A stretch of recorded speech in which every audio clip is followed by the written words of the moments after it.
Szukasz solidnego sprzętu do transportowania głowic? Dobrze trafiłeś.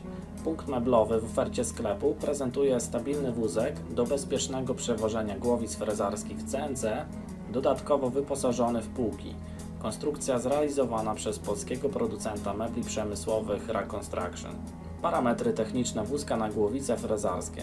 Wymiary zewnętrzne wózka na głowice frezarskie to 580 na 910 na 920 mm, półka pozioma 24 gniazda, półka podwójna kątowa 12 gniazd, nośność całkowita 500 kg.